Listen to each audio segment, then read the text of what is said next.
Sensitivity is intelligence. With grace and skill, you have abundance. Welcome to the Psychic Hour.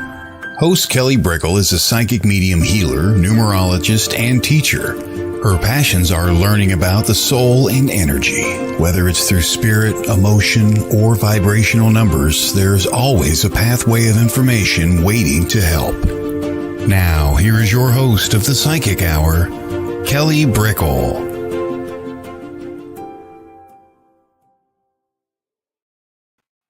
Hello, everybody, and welcome to the Psychic Hour on WLTK-DB. This is the Wednesday interview series. Welcome. We're going to be having Adam Bernstein on in a little bit and talking to him about his psychic mediumship abilities, his journey, and also, just about consciousness and how he sees the world, and from not only that intuitive perspective, but also from the perspective of, his own spirituality, his own unique energy as well. So, hello, Jessica. Welcome. Hello, everybody. And so, I kind of wanted to, not within the exact same vein, because it's really going to open up when we talk, but there's always a spiritual topic in discussion. And today I really wanted to talk about kind of how spirituality mirrors everyday life. And we've touched upon this in various facets before, but I think it's really important because whether you are, interested in spirituality, or it's something that you're ongoingly pursuing and developing and cultivating in your own life, it doesn't matter what the extent, there's always that crossover. And it really goes back to just the simplicity of how are you feeling? How is life going, right? And I think that's so important because, there's the stresses of our everyday life, and it's like, what do those mean to us? What do those mean to us? Is it something we participate in? Is it something that we let happen to us? How is our free will being enacted within our stressors in life? And we talk a lot about pivoting and changing. And these are all concepts that go together. Hello, Kelly. Hello, Tamara. Yes, it always is fantastic to hear from lovely people such as Adam. And please, as people are coming in, we'll be having him on in about 10 minutes. And towards the middle, later part of the show, we're going to be taking questions. So if you have a question for Adam and it's anything regarding spirituality, psychic mediumship, and these are questions about his life and his perspective, right? So we're not taking readings, but spiritually based questions, please pop them down. And if you pop them down early, they're sure to be read when the time comes. So I always give that hot tip out.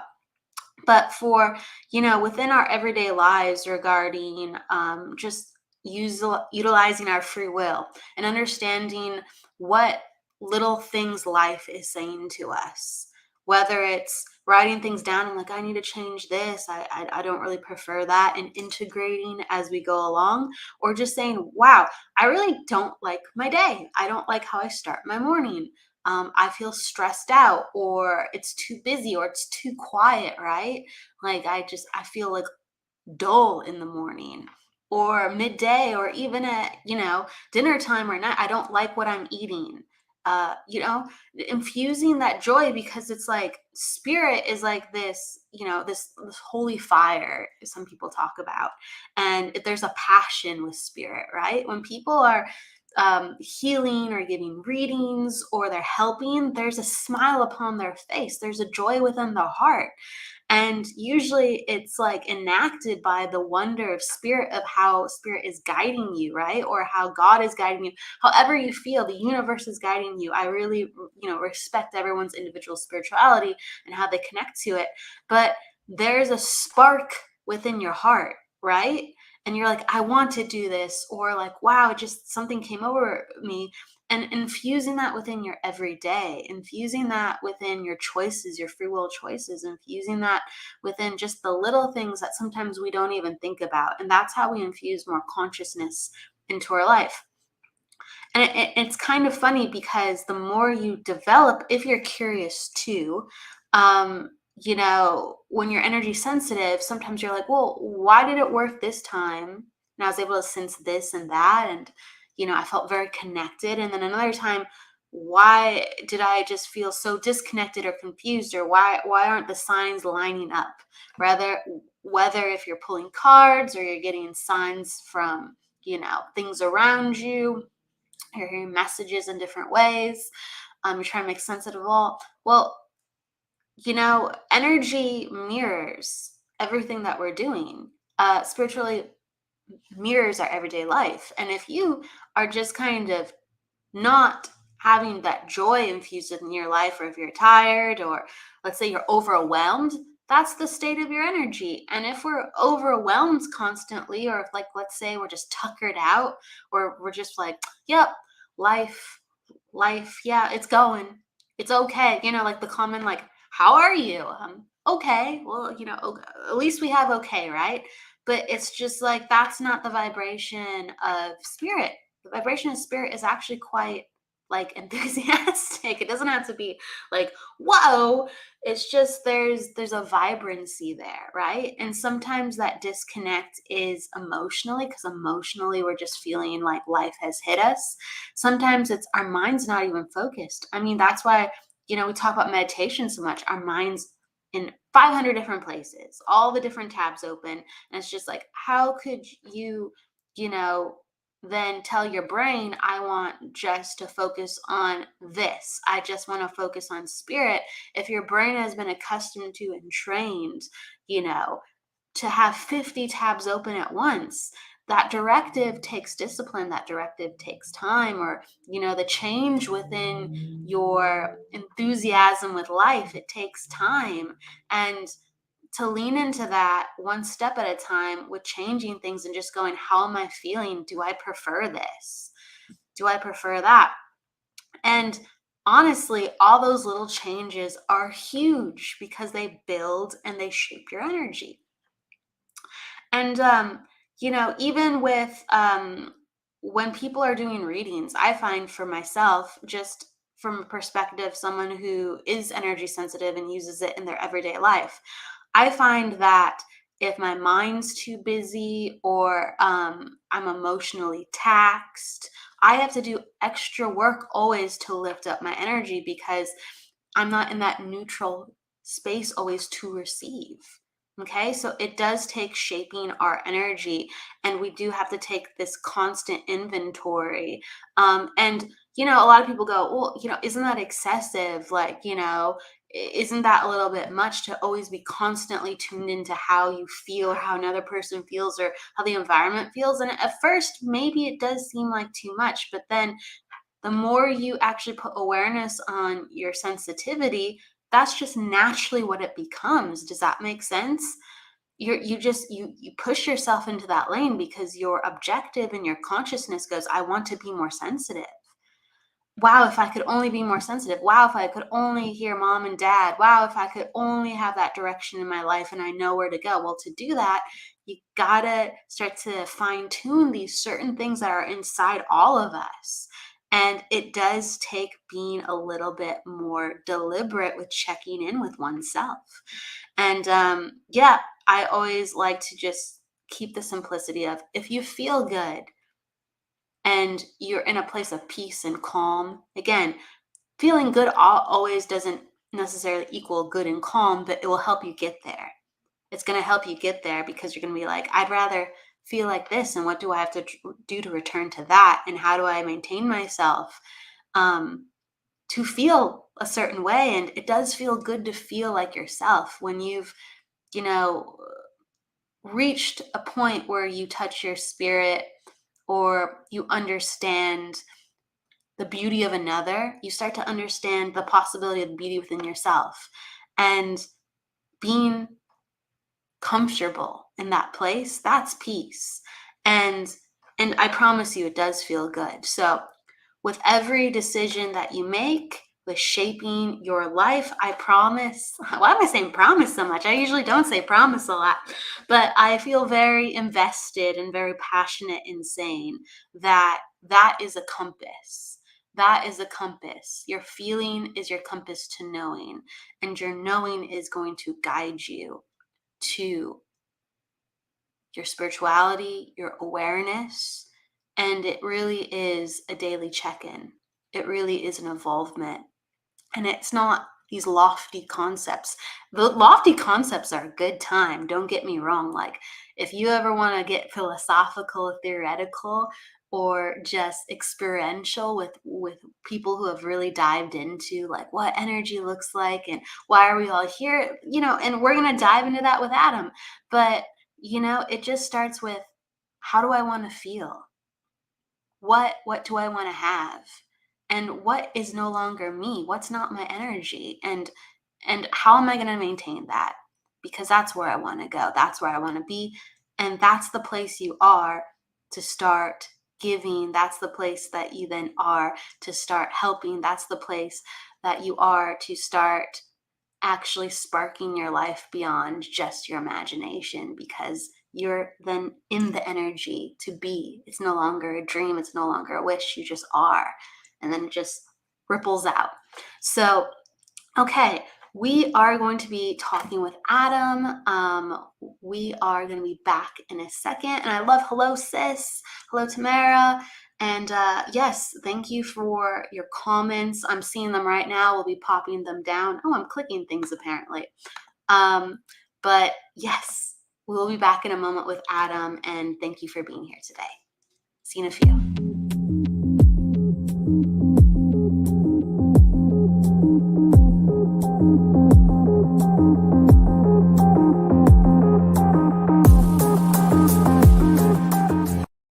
If you're a fan of the paranormal world, then you'll love WLTK-DB Talk Radio. Talk shows bringing you the latest on everything paranormal, cryptozoological, metaphysical, true crime, psychic readings, and more. The truth is here and now on WLTK-DB Talk Radio at WLTK-DB.com.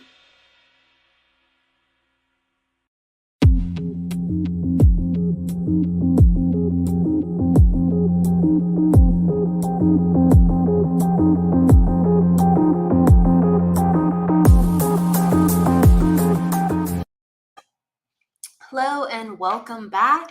Let's bring Adam in and give him a warm introduction. Hello, Adam. Hi, and thank you so much for having me.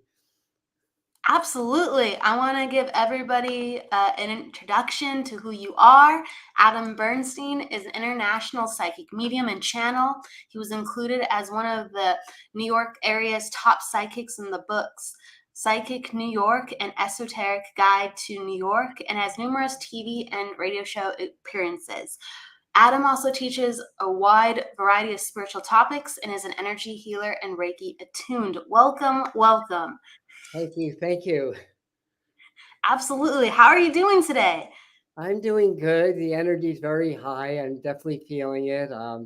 Very changeable times, obviously, and we're really going, in my opinion, into the heart of the big changes now, November through February. So we've been talking a lot about that. So yeah, we've been preparing energetically, and it's interesting. You're talking about feelings and emotions and stuff like that. And that's just so important because so many people are just not aware of what they're feeling. And when you're not aware of what you're feeling, your feelings can be programmed by outside sources. So it's really, especially now, it's really, really important that that we are in our heart. When we're in our heart, we're in our power, and then our brains activate. That's heart-brain coherence. So I know a lot of you know what that is.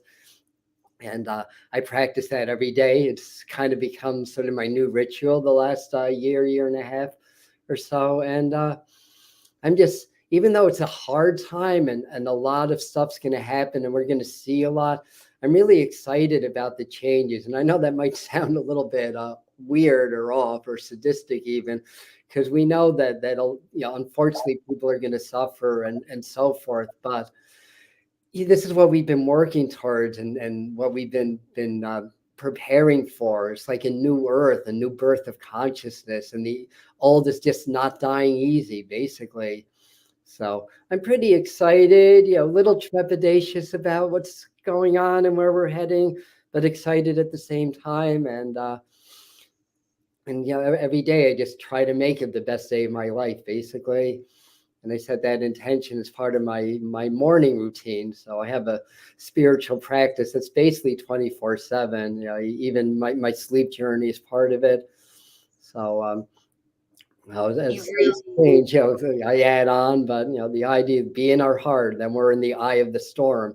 And when you're in your heart and you're in your compassion, you can't have negative thoughts while you're in that space. You can't hold grudges. You can't blame other people. You can only feel compassion, gratitude, love, appreciation, peace, joy, and emotions like that. So people talk about stay in the eye of the storm when everything's changing. Well, your heart chakra, your heart center is the eye of the storm.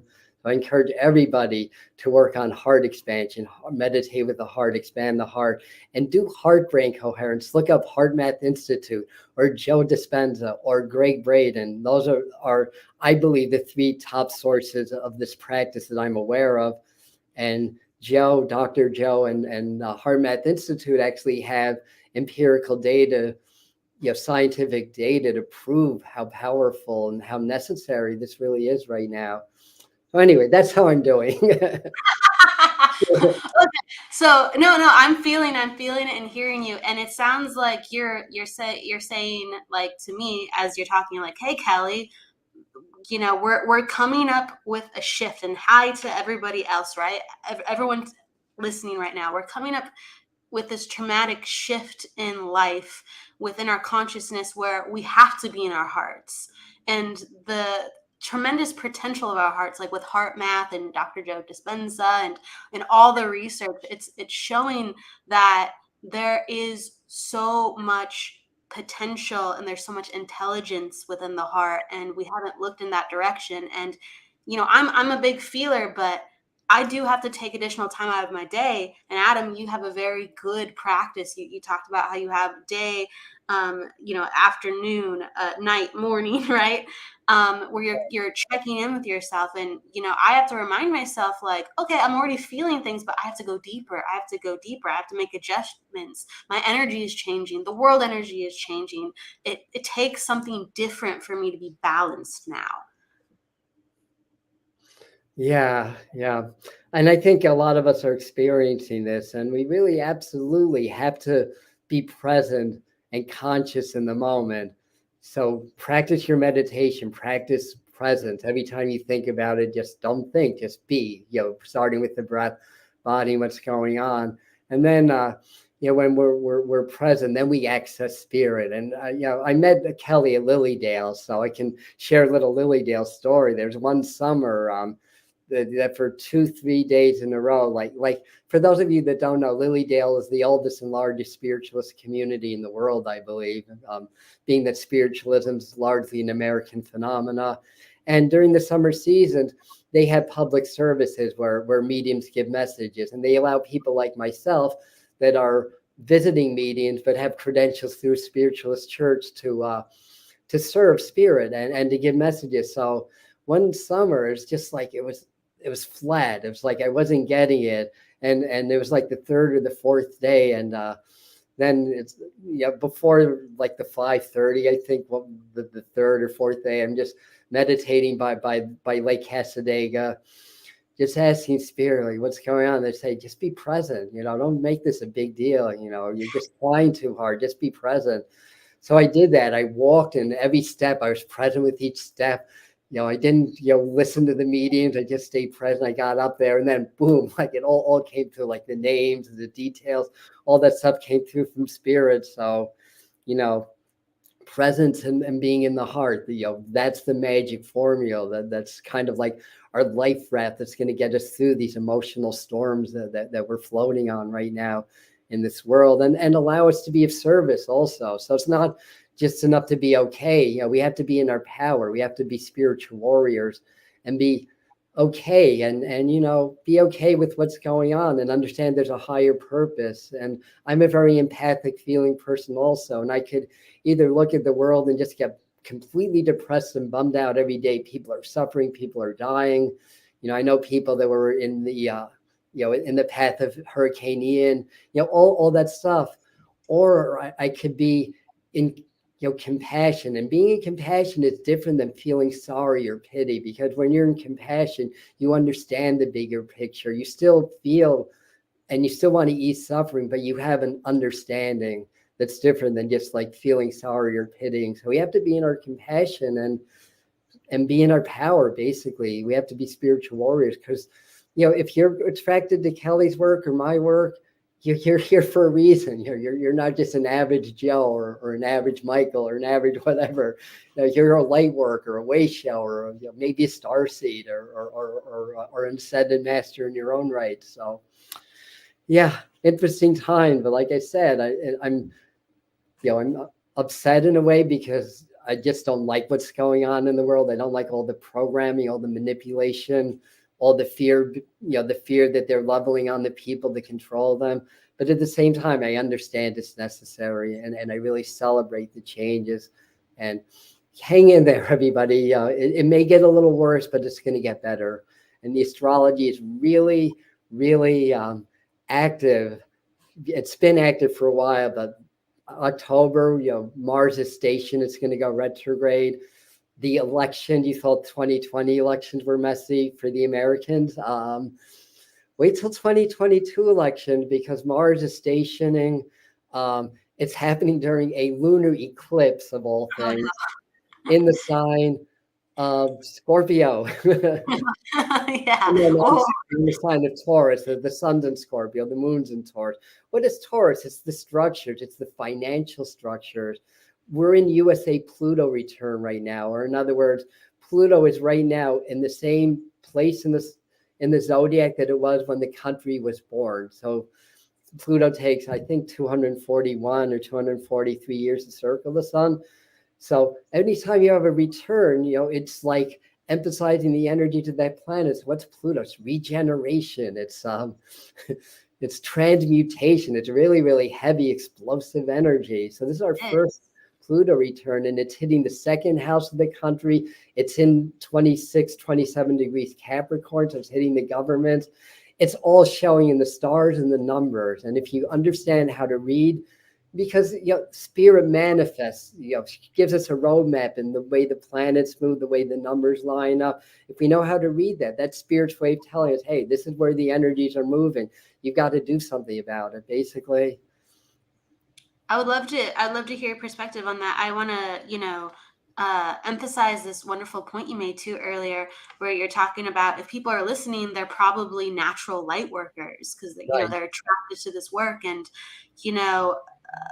whether it was when you were young, you found yourself being an empath, or like being very heart-centered, but back in the day, it was awkward and you had to shift your energy. Well, you're naturally ahead of the curve, and you naturally now are, I really believe, being called into to have yourself step up and lead people to be more comfortable with their emotions, because these people were just so in touch, but society was not allowing for them to be so much of the helper they were, so much as the compassionate individual they were, so much as stopping what they're doing to check in with others.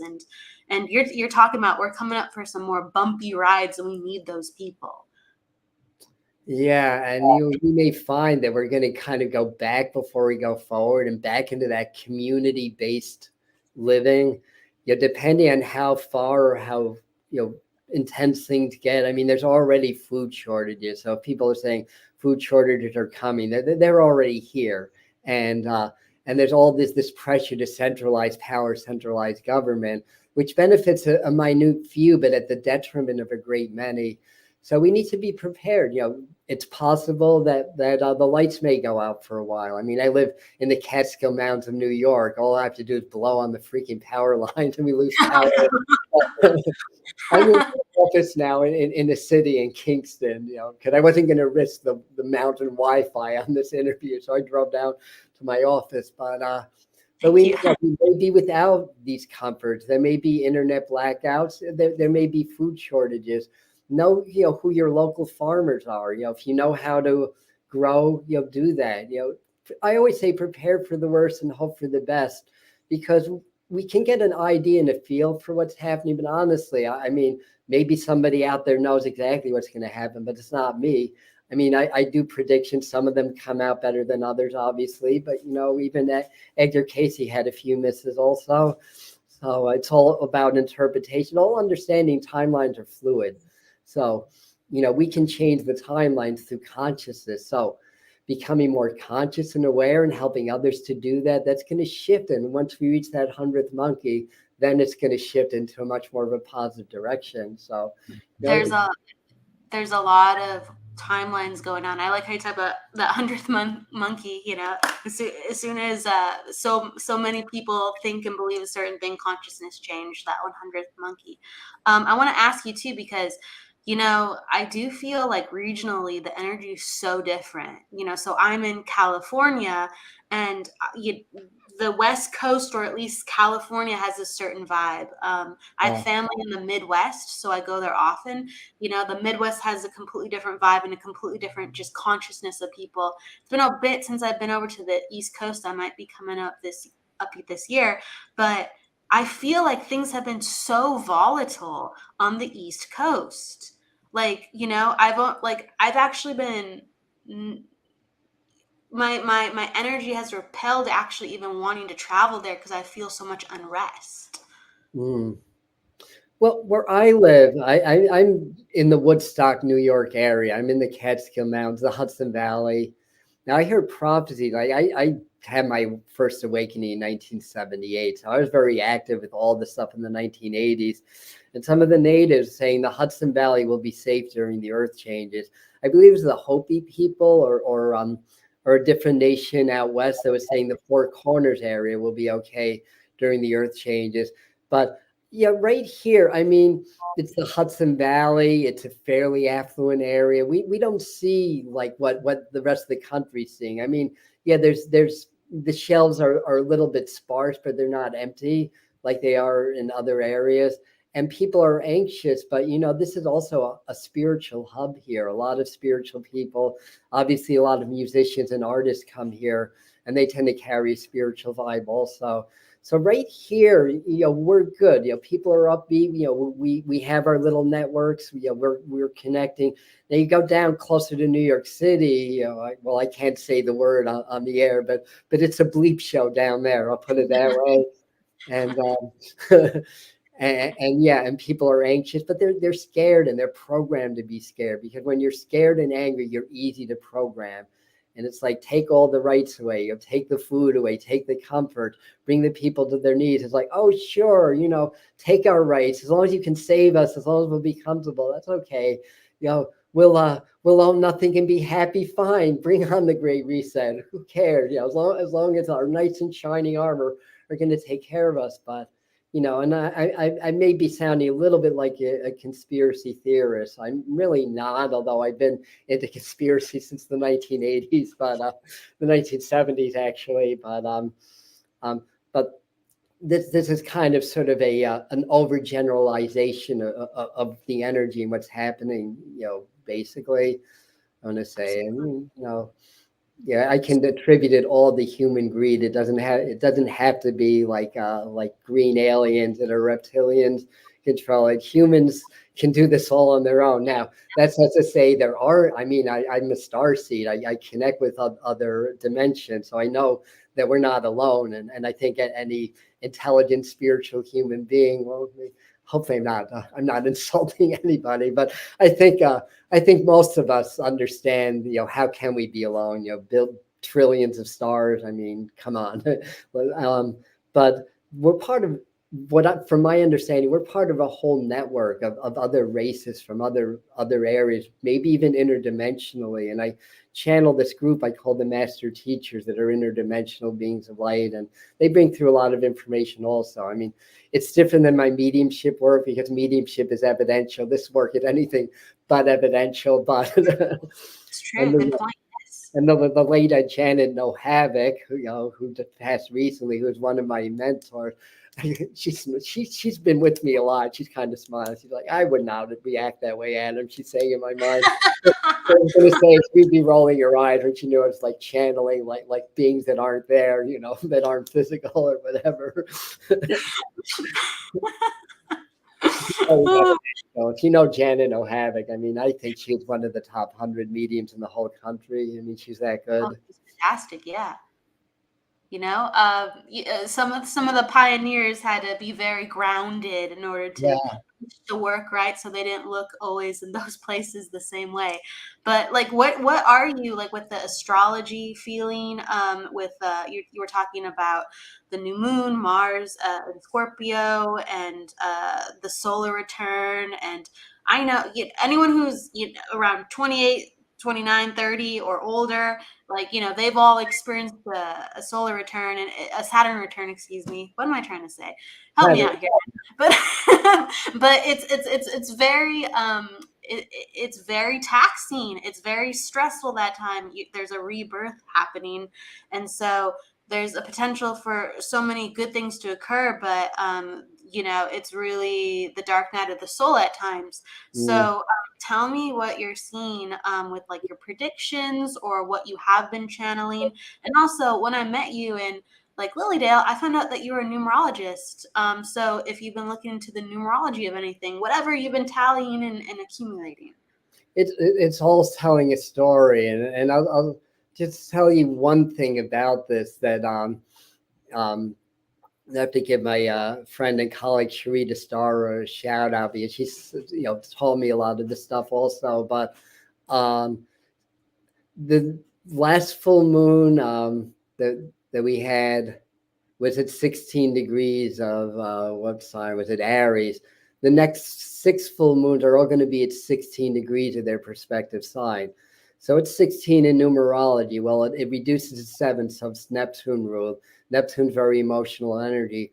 But 16 in Chaldean numerology is the shattered citadel. And in tarot, for the tarot readers, key 16 is the tower card. So when you put all these full moons and there's other 16 energy, it shows that the tower is coming down. And during this 7-month stretch, and now Mars has been in Gemini for about 2 or 3 months. It's not going to come out of Gemini, I don't think, till May, because it slows down. It goes retrograde starting October 30th. In early January, it goes direct again. Mars retrogrades are pretty much, has a similar flavor to Mercury retrograde, only about 3 times worse, I want to say. It doesn't happen that often, every 2.5 years for about 2.5 months. I mean, retrograde planets happen. We're supposed to go more inward. Mars is about energy action, but it can also be about conflicts and wars. So and the tower card in tarot is also ruled by the powers of Mars. So we have a lot of emphasis on Mars. It's making a lot of choice aspects. I believe now to Neptune, although I don't have my ephemeris handy. Neptune likes illusions and delusions. Mars is very straightforward and to the point. Scorpio is very straightforward to the point, but very secretive at the same time. So, we have all these, it's almost like 3 different factions sort of closing in at once. And, it's like the awakening people are becoming more awakened and stronger. Those that want to prevent the awakening because the structure of the world will change, the people that benefit, if you want to call them the cabal or the elite, the minute few that have everything at the expense of the great many. They know that everything's energy also. They know hermetics. I mean, this country was founded on Rosicrucians or the founding fathers. They know a thing or two about energy, although it always scratches my head when I think about that they actually signed the declaration in August, but the birth of the country was July the 4th when they conceptualized it during a Mercury retrograde when it was opposing Pluto. It was like, these were Rosicrucians. How do they pick the worst time possible? And then, we're kind of in the return now. But as I'm saying that, Spirit's saying, well, they knew what they were doing because this is about freedom. This country is about freedom and about sovereignty. And right now our freedom is very limited. But that's what the country's about, and that's what it's built upon. But freedom comes at a cost, and that's just because history And humanity has been doing things for so long in a certain way that it's almost like in this lifetime, when we have free will or a greater sense of free will, it's almost like we don't know what to do with it, because karmically we never had that. Maybe we were a slave in one lifetime. Maybe we were indigenous and captured by the white man in another lifetime. Maybe we were royalty. We were slave to our riches and our position and our power. We never had free will. So when that's presented, people will subconsciously, energetically, or however you want to put it, act in a way or make choices in a way that restricts their own freedom, and then they wonder what's going on. They don't get it because they're not aware yet. They're not in their heart. They're not feeling. They're not in their spirit. They're not in their power. And the powers that be don't want them in their power, because it's very bad for their business. If humanity awakens, it's going to change everything. It's going to be more fair. Freedom, I mean, free will, and also just like freedoms that we have in our country, depending on what country you're from, all the individual people listening. Freedom is a funny concept. We have a lot of rights, right? But it's like, how free are we really? How free? Justice really is just us. So that's the first thing to understand. The illusion of freedom, can be very attractive or whatever. You're free as long as you do this, that, and the other thing. And I'm not saying we don't need rules. Obviously, we need rules. We need guidelines. I feel like Spear's saying we need guidelines. We don't need like these laws that are ridiculous or whatever. But anyway, I'm digressing a little bit, but I do Okay. that. It's all connected. But you were talking about how November and December, things are going to get more rocky. What do you see happening, or even into next year, with astrology and numerology and other things that you are aware of? What changes do you see? Because you're talking about like, oh, I'm quite worried because, there's the food supply, or I actually think people's livelihoods and homes will be affected even. You're talking about some things like that. So, the money, structure of money, all changing, based on astrology and other things. Structure of power, all changing, natural disasters increasing. I think a lot of this is economic, I want to say, a lot of the collapse. Then there already is a World War III happening. We're just not privy to it yet. And most war in present day takes place on the cyber battlefield. So it's a lot of it's hidden. But nuclear explosions, I saw it in the beginning of September in my mind. I saw that. And then all the news about, nuclear threats are back or whatever.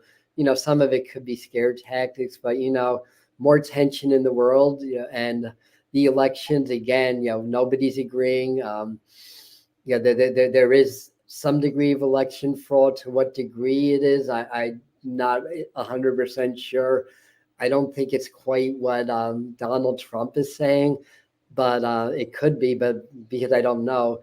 But what I feel like is that that there has been manipulation of elections all along, and that the objective from the powers that control the governments that want this duality, right versus left, all that stuff. I mean, in my mind, like the Native American meme that was going around, both the right wing and the left wing belong to the same corrupt, dirty bird in my mind.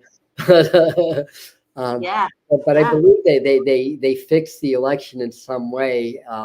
I don't think it was Russia either, by the way, but they fixed the election in some way so that he'd win. I mean, it's unprecedented to be behind, 6 points in the polls, days before an election and win an election. I mean, that had never happened before. 2 points, 6%, no. But anyway, then because if you look at Donald Trump, he's the perfect figurehead to deepen the divide, create controversy, whether you love him or hate him, whatever your views are.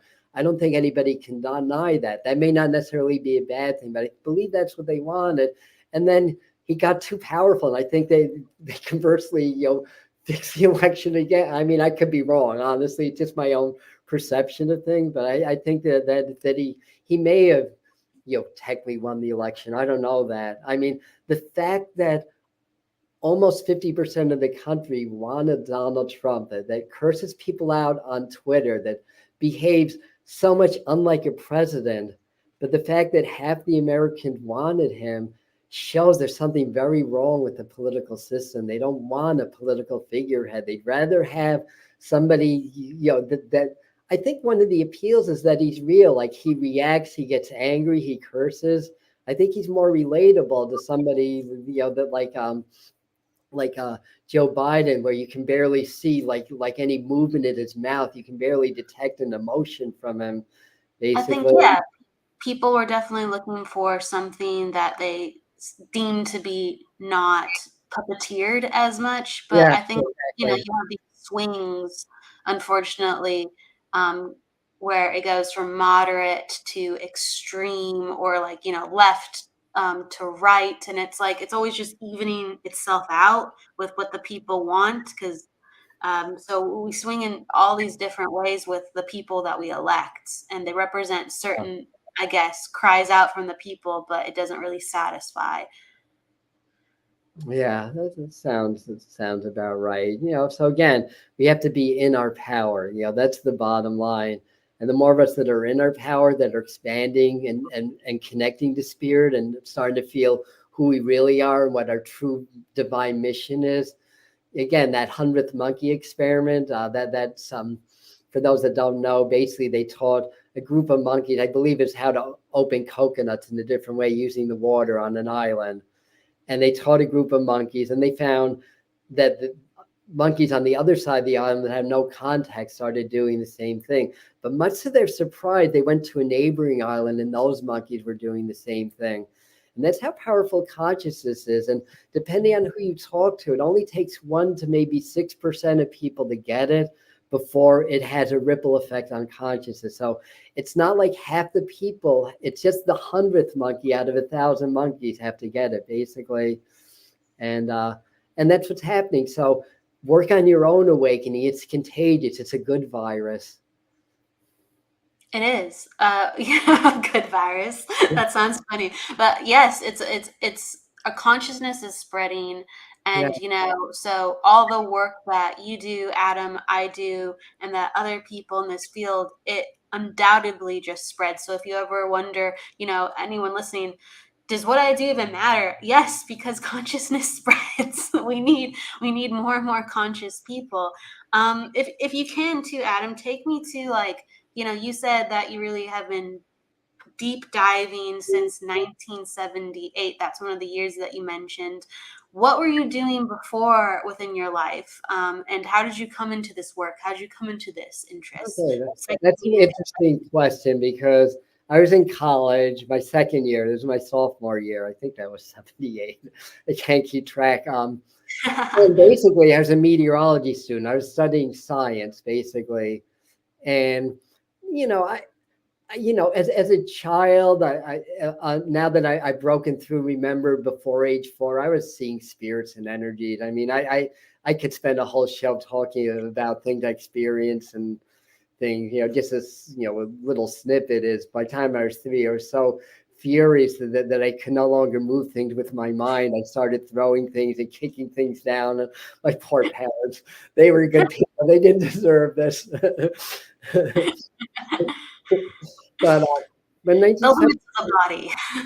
I was riding my bike, and I just got this flash of light and a second flash of light. And it's a blurry memory, but I was just riding my bicycle. I was going to school in Oneonta, New York. And I just left a good friend, Paul Salvador's dorm room, and I just went on a bike ride. And so I was riding along, and this happened. And then I felt for a split second, I was the one with the universe, and I knew everything. And the first thought, and tears started coming down my eyes, and I think I yelled it out.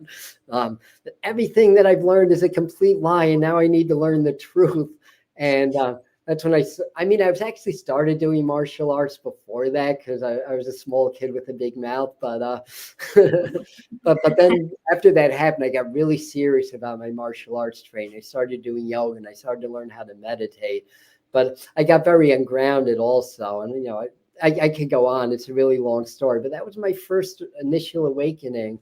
And it changed the whole trajectory of my life. And one of the things that started happening was that I would randomly get up and think about somebody I may not have seen for a month or two, and invariably run into that person during the day and just see things that they were about to happen. And then I started to see auras and colors and stuff like that. And that, by the way, is without LSD, just to make that clear. We're talking about the colors. And yes, that was part of my journey. I did dabble and experiment with all of that stuff. And that's the ungroundedness that you spoke of prior. that was probably very much contributed to it. Yeah, absolutely. Absolutely. But you know, I was searching for answers and experiences, and I didn't know what happened to me. And I started to feel like there were earthquakes. And I'd ask my friends, did you feel that? And they're like, Adam, what are you smoking? Because whatever it is, we want that. And then later on, I realized, no, I'm feeling this emanation from the base of my spine. That was my Kundalini was starting to activate. But I didn't know what Kundalini was back then. You know, I didn't know anything about spirituality. I mean, I was interested. Anytime there's a psychic or a real witch on TV, I had to watch because I was interested and fascinated. But I didn't think I had any of these abilities. So that's when it began. That was 40 years ago. And in hindsight, and I've been feeling this for a while, I feel like I've been trained to be here at this time, to be, you know, a leader, like you were saying, and a way shower, a light worker during this time. I feel like, and it was not easy. You know, at one point I wound up in jail. That was a year after Spirit said, I've gone as far as I can, and I have to go back into the world. And then I had a big heart crash, and then. But anyway, we don't have to talk too much about that. But I did wind up in jail you're teasing good bits, Adam. What's that? I said you're teasing really fascinating bits about yourself. You're like, let me tell you this. Wait, we don't have to go into that. I'm like, I would love to hear it.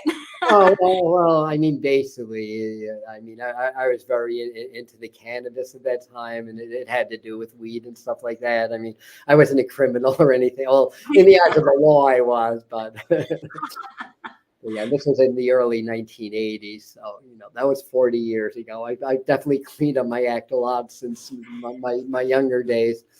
But that happened. And then I moved in and lived with my martial arts teacher for 6 years. I really studied.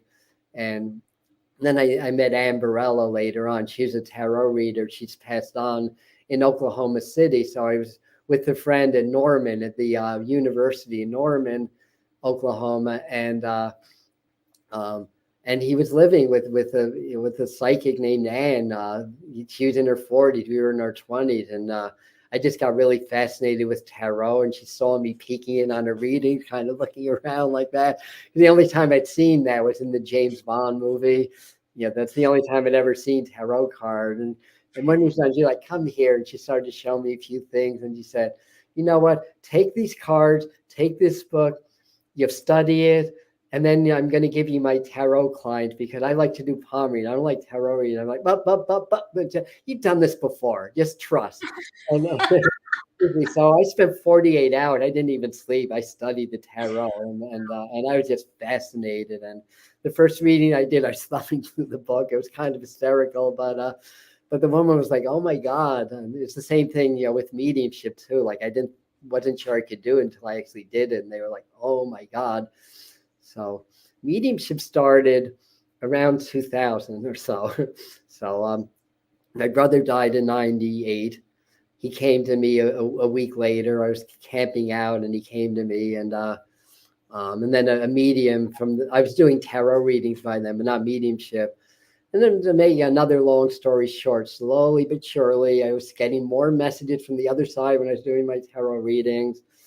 And then I was working at Quest Bookshop in New York City. That's part of the New York Theosophical Society, you know, Helena Blavatsky's organization. And I was getting really curious, and John Edward was coming on the scene also. And I'd heard of John Edward. You know, people be in the shop, and people be like, "You heard about this kid named John Edward? He's 16. He's doing the psychic fairs. He's amazing," and blah blah blah. So I'd already heard about him, and then, you know, in the 90s, and then he started a show. I think it was in 01, crossing over. You know, and he was still a very young man, and obviously extremely talented. And by the way, he got his idea for the show at Lilydale, apparently. From the message services. And he would describe how he got things. I'm like, well, this happens to me and that happens to me. Maybe I am a medium. So anyway, I just was curious. And 4 years working in the shop, I never had anybody call and asking for mediumship, but somebody did. This gentleman called, and the manager looked at me and said, I'll take the reading. So I went back to the back room. I did my prayer and said, I don't care one way or another. I just want to know if I can do this work or if I should do this work. I kind of put that out there to my guys, and I had no attachment. And that's the key. I think if I had an attachment one way or another, it would have had a different outcome, but there's no attachment. I was open and happy either way. I said, either I'll do mediumship, I'll just do psychic. I don't care. So I shook his hand, I get father. Okay. As soon as that, get father, the number 10 pops up in my mind. Let me see if I get, there are 5 things. Father, number 10, the image of an airplane, a sharp pain in my chest, and the letters REN. So he looked at me and said, well, my father passed 10 years ago from a heart attack. And he was like Middle Eastern. He had a long name, but it started with REN, and he was an airplane pilot. So I knew that I could do it. But I also had this attitude. It's like, so what? They're dead. That was kind of my attitude. I even watched, I got to the Queen's Psychic Club, got to see the great Shelley Peck live, which is a treat. John Edward calls her his mentor. So I got to see her work, and she would go in the audience, she'd point, she'd get the name, she'd get the specific stuff. I'm like, well, this is great, but who the heck cares? They're dead. So anyway, so I got this. And then as I'm doing the reading, I started to feel that they had a very strained relationship. And I told him, look, your father's saying he's sorry, but you were a reflection of himself in his eyes. And that's why he was so hard on you. And this man just started to cry. And I was like, okay, Spirit, I've never done this before. I've got a grown man crying. What am I going to do? Basically, and Spirit just said, lighten it up. So I talked about some family picnic or whatever. But then at the end of the reading, he shook my hand. He said, for 10 years, I've been holding on to this guilt and this grief. And 1 hour with you, I was able to let it go. So one lovely spring afternoon, Spirit not only showed me I can do mediumship, they showed me why you do mediumship, why it's so important. It's a healing modality. And absolutely, that's its history. I've made thousands of connections since. And that's there has to be a deeper reason for doing all this, because it's like, I know it might sound funny to people, but it's honestly, what's the point? Why do you want to, some people want to, be a healer, some people want to be a psychic, some people want to be a medium or anything else, tarot reader. What's the point? Well, why do you want to do what you're doing? What's the end result? Is it what's in your heart? I think it was great too how you're talking about, even when you were young, you said everything that I've been taught is a lie, and then you just felt the uncomfortableness. You talked about your Kundalini energy rising, but this uncomfortableness, this rumbling in your body. And I think a lot of people are experiencing, that's a great metaphor for what's happening now. Everything has been a lie. I'm terribly uncomfortable. I got that. What am I really doing? What's the point of really doing anything? Well, you found your way with just the mediumship energy, right? Yeah, well, I mean, I found it, I think, earlier on, but I found my path, and then I found a teacher at Lilydale. It was Sharon Klingler. So I went to a class of 80 people, and some of them professional mediums. By the end of the 5 days, people were coming up to me and asking me questions about mediumship, and I've never really done it that much. So, I mean, it was like a natural thing. When we have these natural gifts, we probably bring them in from other lifetimes. And she was like very encouraging, and she trained me privately for half her fee, for a good 6 or 8 months. So she was really wonderful. And then I found other teachers, but I really felt the call to develop it. And the last part of the story is that my mom never was able to handle the passing of her firstborn, and she wound up having heart complications and dying 2.5 years later, basically from a broken heart. And I was like, that's part of our own personal experiences. It's like that kind of really brought me out of the mediumship closet, so to speak, and then just go more public. I think witnessing that experience was like, I need to develop this gift. I mean, obviously I have it, somebody I don't even know. It's like, I mean, I think it was beginner's luck, or I think it was spirit just telling me this is what you're supposed to do. But to get 5 hits like that are that specific and on, I mean, spirit's was obviously trying to get my attention. This was 21 years ago now. And you're talking about how, even before the mediumship, with you having these aha moments and, really coming to know yourself, you read tarot and you did Reiki. And so what else have you been doing along the way because you said since 1978? Well, I mean, in 1978, I mean, in the 1980s, I got into martial arts a lot. I was doing that. I had, in the early 80s, I'd learned tarot. So I had that, and I was doing readings for friends. Then 1993, I got I was actually, that's when I was in the book Psychic New York. John Edward was in that book too. No, it was later in the 90s. Before he was famous, John Edward was in the same book too. George Anderson may have been, and also there were a couple of heavy hitters in that book. But anyway, so I started to get some clients, and I got a job at a Wicca shop in the East Village called Enchantments, and I was doing readings and learned about Wicca and how to do white magic and spells and stuff like that. But also I was honing my skills as a tarot reader there. So I was developing that, and doing my martial arts, getting into different forms of yoga, lots of outdoor stuff, lots of stuff with nature, developing and fine-tuning my meditation practice, and all that kind of stuff. And it said, I had that awakening to mediumship. Then I had another awakening around 2014, which was a full-on Kundalini activation. And I was doing Kundalini yoga. I still do that, and different forms of yoga, but I had to stop my practice because it was too intense. I couldn't sleep. I was sleeping 1 to 2 hours a night if I was lucky. So I had to stop my practice for a while, get used to this higher energy. So other than that, sitting in on circles and developing that way, and learning how to channel, that came a little later also. So, I mean, a lot of stuff's happened. I feel like I'm still, in that process of developing. Even though I do a lot of teaching, I'm still very much a student, very much learning and growing and stuff. Jessica is so going into the questions, like you're talking about now, she's asking how you started with your spiritual gifts. And so like, as things started to unfold, what started to happen for you? Because you talked about the Kundalini energy was intense. You started seeing colors. You started, hearing and knowing information from the other side coming into your readings. What was that like? And how did you start with that? I mean, it was exciting at the time. It's like a new gift, like new self-discovery. So, all these changes were really exciting, a little daunting, it's like, more responsibility. I think at some point or another, I really had to address my own programming because I grew up and had very significant like social anxiety and stuff like that. And speaking of like things that happen, and New Year's Eve in 2019, I do my ceremony. Spirit came through and told me to start a YouTube channel. Now, and I did, but understand that I was, basically sucked on camera. I mean, I've gotten better since then, obviously.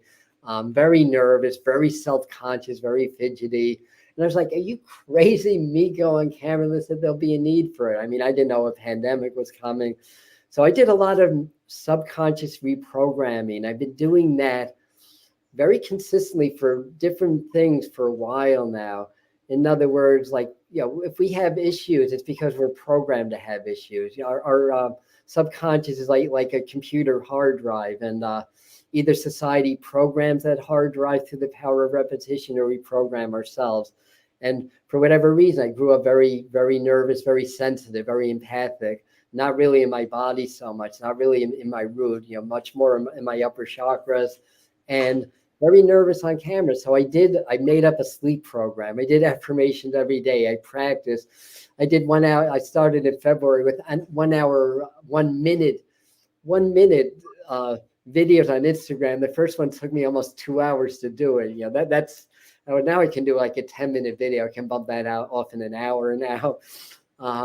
And then in June, in the summer solstice, I started the Medium channel. That's the name of the YouTube channel. And we dive into spirituality, like I call it, it's the Medium channel, but the slogan or byline is the spirituality behind the message. So I kind of dive into, aspects of my own, spiritual practice as it pertains to my mediumship, and stuff like that. So, that's, I don't know if I answered the question or if I went off on another tangent.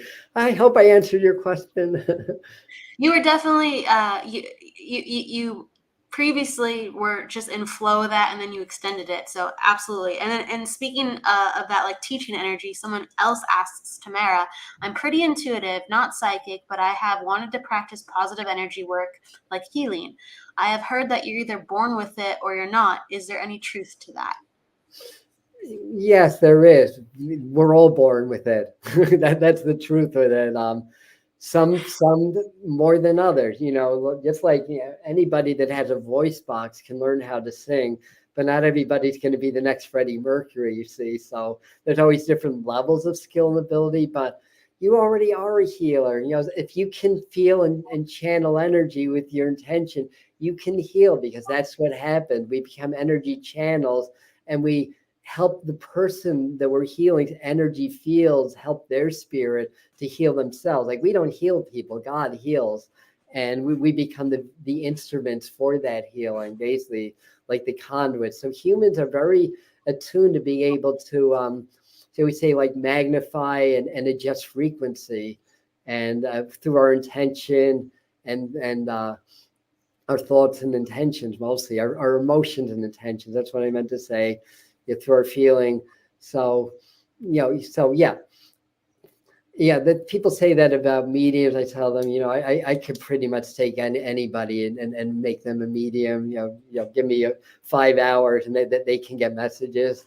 Again, they may not be the next John Edward or what's his name, Gordon Higginson, but certainly they can get messages. And I even had a weekend seminar years ago where this man who was basically I think it's only 6 weeks out of recovery. He was like in his 50s and an alcoholic his whole life. And by the end of the seminar, he I had them all, I got a group, I had them all do messages, and he got the person's name and got some information. And he pulled me aside after and said, wow, I thought I was making that up. And I was like, see, what did I tell you? Make it up. Just be in your spirit mind. Don't be in your ego, because then you're really making it up. And if you're in your presence and in your power, making something up, just telling spirit, give me the answer already. It's setting the intention, basically. So anyway. It's true. Like, when you are, I would say, like, starting, or you need to loosen up your mind, like, you need to have that flexibility of imagination. And so, like, for some people, I it's funny, because the reason I'm even talking about this, because some people are skeptical, or let's say they're not quite sure of this work. If they heard the lines, oh, just make it up, but it's not that at all. It's just an exercise. No, It's just, and it's a perfect exercise, because the mind doesn't really work in this work. It's funny like that. She's also talking about, she says, when she enters a room, it's easy to tell if there's a tension in there. I feel is she's like, let me read this again, excuse me. When entering a tense room, it's easy to tell that the tension I feel is outward, but how can I differentiate my feelings from others when the energy is more subtle from people who internalize emotions? I think she's talking about not her empathetic nature is absorbing the energy of a room, right? And how does she not absorb what's in the room? So firstly, I'd say the first step, don't resist. I think what we resist persists. So don't resist. Go ahead and feel the energy, but at the same time, be grounded. And I think that's the real key that people are missing. I live in the Northeast woodlands. When there's a storm, white pines go down because they have shallow root systems, but the birches stand because they have deep root systems. So get your roots deep. That way you can feel and you can be empathetic or empathic, but not be overwhelmed by other people's energy. Like being able to feel is a gift. It's not a curse. But sometimes, we don't think that we feel aren't that pleasant. There's also ways of clearing energy. There's also ways of shielding. If you need to be shielded, if you're around a lot of toxic energy, you can in your mind create a circle of energy around you. Violet, purple light works well for me. Gold light, white light. There's different techniques, but it's all the intention. It's all the feeling. Know that you are powerful. Nobody living or likewise is more powerful than you are, because we all draw from the same power source. And I think people are programmed to fear what they don't understand, or like ghosts, for example, or all the problems in government and the lies and all that. People fear because they don't understand it. So understand that fear is just a survival instinct. It's okay to fear. Just don't let it control you, basically. And that would be the advice I would give, anyways. She's talking about how she'll feel the energy from the room, and also that she'll feel the energy of people who are internalizing their emotions. So she's talking about that, and then she talks about how do I sit in my heart chakra without it being so emotional. Sometimes people just have to go through it. Sometimes it's our own emotions that are suppressed that start to come out, and we see it on the outside before we see it on the inside. It's like, what are we attracting habitually, is a clue. So sometimes you have to sit with it, but if you can really be in the heart frequency and in the power, then it's going to be okay. And you can always call on whoever, whatever you see is protective, Archangel Michael, Jesus, Buddha. You can always call on. We have our helpers, we have our guides also, and that's what they're for. They're not going to do the work for us. They're not going to give us the answers. They're going to guide us to find our own answers. They're going to support us in our own work and give us an idea of how to do that and how to go forward with that. So be be empathic and open, but ask them not maybe to tone it down a little bit, or just ground yourself. But you're meant to feel things, and do some grounding. There's an exercise I teach, one of my shadow integration exercises, where you gaze in a candle, and then when you get that gaze fixed, imagine that you're inside that candle and the flames are around you and they're protecting you from lower frequencies. Fires are very active and energetic, and this is keeping you more in your own frame. So a lot of us needed to be very empathic and psychic growing up because we had crazy parents, or we had to navigate the adults to stay safe. It became a survival instinct. But it's the sacrifice of groundedness. So a lot of people are very empathic, they're very psychic, but they're not grounded, so they feel too much.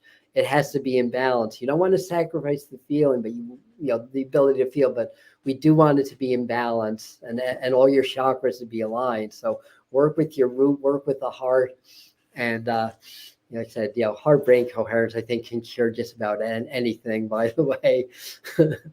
You're talking about, like we are meant to feel. That's what you said. That's one of the first things you said. We are meant to feel. That's the human experience. Yeah, that's how we relate to energy. Energy is a frequency, and it's energy emotion. That's what emotions are. So the way it registers in the human experience is it triggers the hormonal response in the body. So basically, emotions are hormones in the body. They're chemicals, they're drugs, they're addictive also. If you wonder why people just don't seem to get it, or why they make the same mistake over and over again and go through the same troubled emotional situation over and over again, they don't realize that they're addicted to those chemicals. They're addicted to those emotions. So all the patterns within us. Another question someone is sharing is do we work for our manifestations, or does spirit know when we are ready? Are they the ones that grant us the manifestation? Someone asks. Good question. And I think it's kind of a yes to both accounts, I want to say. But I feel like learning how to consciously manifest is one of the most important lessons we'll ever learn as spirits having human experiences. There's a reason we want to be happy and joyful and want to have nice things in life. It brings us closer to God or closer to spirit. The word desire comes from desire, like of the Father, of God. So having want and need, we just create more want and need, but it happens through our intentions, but it also happens through the interaction of spirit. So things have to happen in their right time, in the right timelines, in the right space. And that's where astrology and numerology can be very useful, to know when is it time to pull back, when is it time to really go full steam ahead in our law of attraction, when is it time to act, when is it time to not act. So I think working with law of attraction is a multifaceted ability that starts with intuition. It starts with our relationship with God and spirit, and knowing that we have the ability, that everything's energy, and we have the ability to create and manifest anything we desire that's within physical law, and even sometimes that's not in physical law. And with the new science, they're finding that our emotions, our intentions change the quantums, like it changes quantum reality, like subatomic reality. Also, Dr. Emoto showed this in the water experiments, how our intentions, if you bring water to the exact specs when it comes to temperature and pressure, that your emotions will change the way the crystals form in the water. Happy emotions are symmetrical. Unhappy ones are very jagged, and negative ones are very jagged. So that's basically how the energy works. So I kind of got lost in my train of thought talking about Dr. Emoto. Sorry about that, but I think that you understand that. So yeah, okay, my train of thought is back. So whatever happens on a subatomic or quantum level, it's going to happen on a macro level. There's just the illusion of time. So like I healed lifelong disease using law of attraction techniques. I made the reality in my mind of wellness more real than the physical reality. I did affirmations. I did it. I had severe chronic eczema that was so bad that the chief dermatologist at NYU Hospital told me I had the worst case of eczema he'd ever seen. Required steroids every day for almost 60 years. It's by age 60, I finally had overcome that, and I haven't needed steroids for 4 years. But it took me 3 years, to do this. We get programmed through the power of repetition. That happens over years, and then people do a month of affirmation, and then they're like, this crap doesn't work, and then they give up. Basically, it's like, well, it took you your whole life to get programmed and to have the frequency that you have now. And you think, one day it could all change. There's no limitations, but usually it's going to take longer than a month. I'm sorry to say. And but it's all energy, it's all intention. And you shift your vibration, it's going to change the energy around you. And the emotion, the energy emotion is the key. And gratitude's the master frequency, or links you with the master frequency. This according to a lot of teachers. I want to cite Dr. Teresa Bullard, founder of the Mystery Teaching Schools. And she talks a lot about that gratitude's the master frequency. And when you can be genuinely grateful for an event or an outcome in your life that hasn't physically happened, you set the energy in motion to create it. And if you can be present in that and really feel like it's already happening, it's going to happen. It may take a day, it may take a few years, but it's going to happen. So I think if I remember correctly too, like you actually helped heal your back. You were going through some back issues. It was a while on Facebook. I remember reading it was like pretty extreme. You avoided like surgery. And then after, I want to talk about that, but then someone's actually asking about when the next solar event is. So that will be our final question. So we'll go into that in a second, but please, share that story. Okay. So I have scoliosis. It's not severe. I've been athletic my whole life, even now at 64. And I have I don't know what the technical name is, but one of my vertebrae is inverted. I was born with that. And every now and then my back would go out, and it would be very painful. It would, make the whole like glute, get inflamed. And it used to take, in the beginning, it took me 2 weeks. When I learned how to cultivate my chi, so I do a lot of, yoga, tai chi, and I do energy channeling too, and healing. I mean, this is before I was doing that, but I knew how to feel energy, and I knew how to almost like visualizing a magnifying glass and focusing my whole auric energy in one little area of my back. And 2 weeks of healing became 3 days. I could get out of bed in 3 days rather than 2 weeks doing that. Now, I'm older. That doesn't work as well anymore. I've been having the last year on and off back issues, but and the last time it just wasn't working, and so I got ultrasound from the chiropractor, and that between that healed it. Now it went out, well, not out, but it's gotten worse again, but it's gotten better over the last few days. So I just sit, I send energy, I visualize again. My back is straight. It's not crooked. I don't have scoliosis. When I'm doing my work, my back is straight. It's perfect. There's no stress on my nerves, because there's a little bit of sciatica involved with it. There's no inflammation in the muscles around it. My back is perfect. And when I'm doing my work, that's my reality. Nothing else is real in my mind. And again, if you can make that more real, and it doesn't have to be more than half the time, because of course we're living our lives. We can't meditate 24/7, and we can't visualize 24/7. And then we get caught up in our old patterns and our negative thoughts or whatever. But it doesn't have to be like half. It just has to be a fraction of the time and energy. If you really focus on it, it's going to start to shift. So I'm hoping that I won't need the chiropractor this time. It's actually in the last week, it's improved a lot, knock on wood. But that's how I healed it, by focusing energy and intention and mind over matter. I mean, yeah, I mean, you look very vibrant. That's why I actually wanted you to talk about it, because your energy looks so good. I was like, oh, talk about it, because you just have healing energy all around you. It's lovely to see. I'm wearing blue today too, so I'm wearing a healing color also. The blue is very nice. The blue is very nice. What'd you say?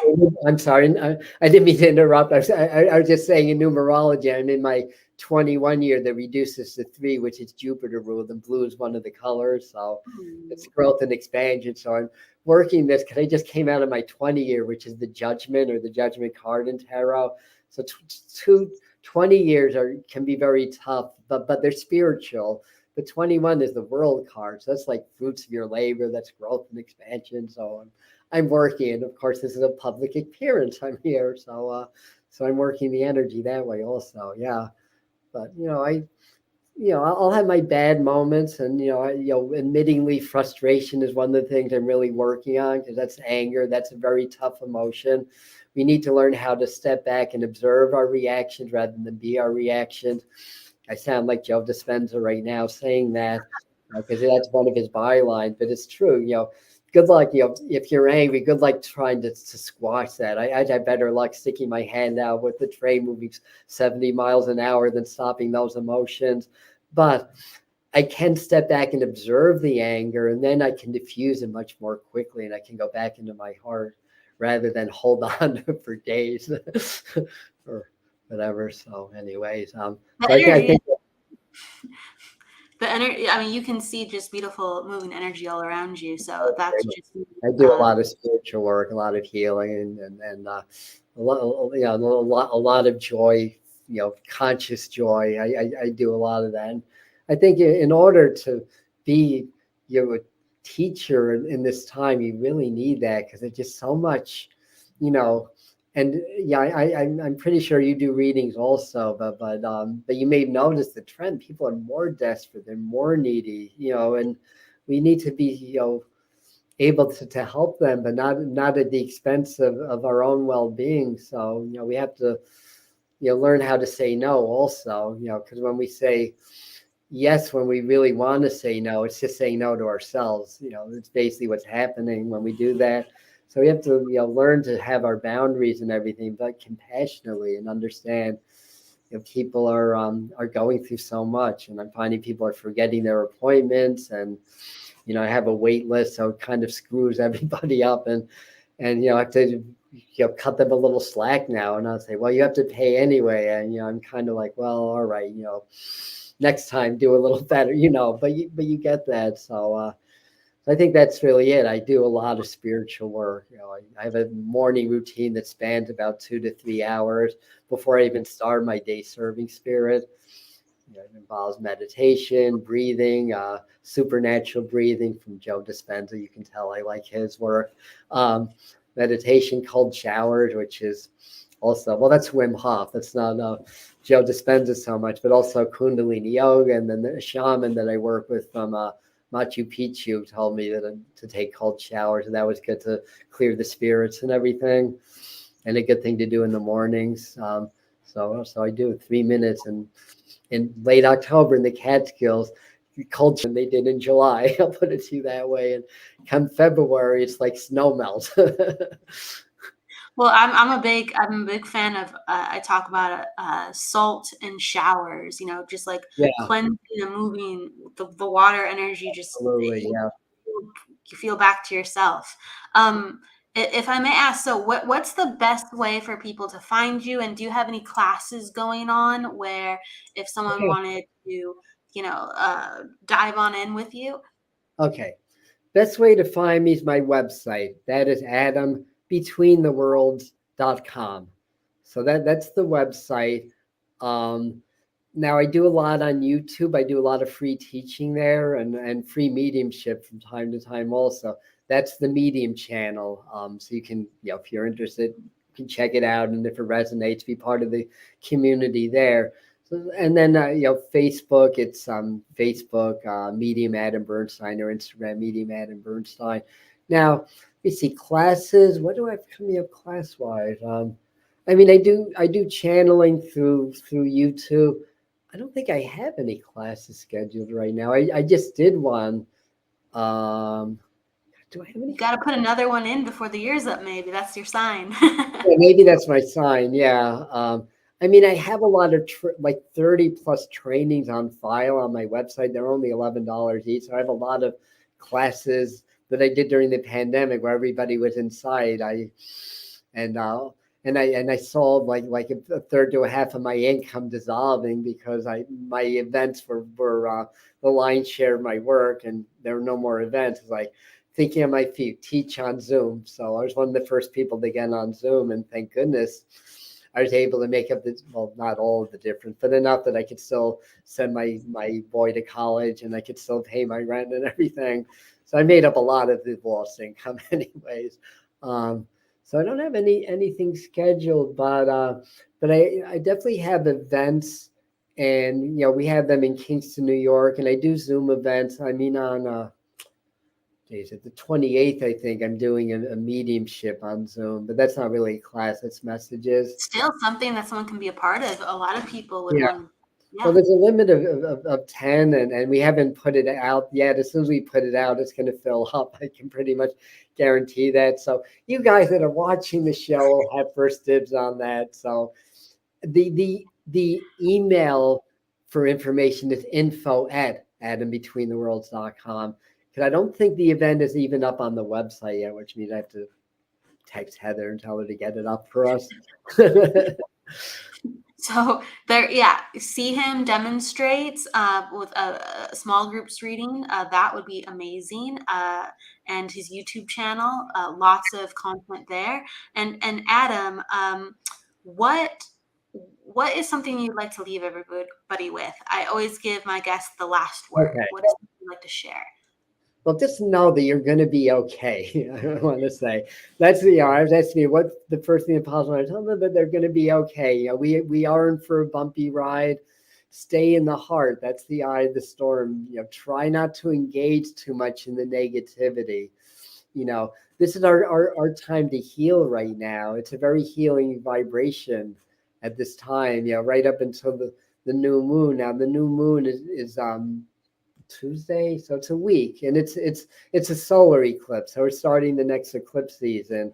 Things get very charged during eclipse seasons. It's basically the full and the new moon line up with the lunar nodes. That's what creates an eclipse, and so there's that conjunction with those main players. So, I think that that's basically it. And that we're all healers, we're all psychics, we're all mystics, that we all have the abilities. This is our time to come into the next level. And it's all starts with meditation and presence. So if I have to leave like one word of wisdom, practice presence. And I do it the way Eckhart Tolle teaches in The Power of Now, that every time the thought comes up to be present, stop your thoughts. We have 65,000 thoughts per day, right? According to psychologists, 95% subconscious, and pretty much all of them from the past. And every thought has an emotional charge. So when we have subconscious thoughts, we're subconsciously taking the past and the present, but the mind also creates the future. So until we become present and aware, we're creating our futures based on our past patterns and programs and suppressed traumas and negative programming, all that stuff.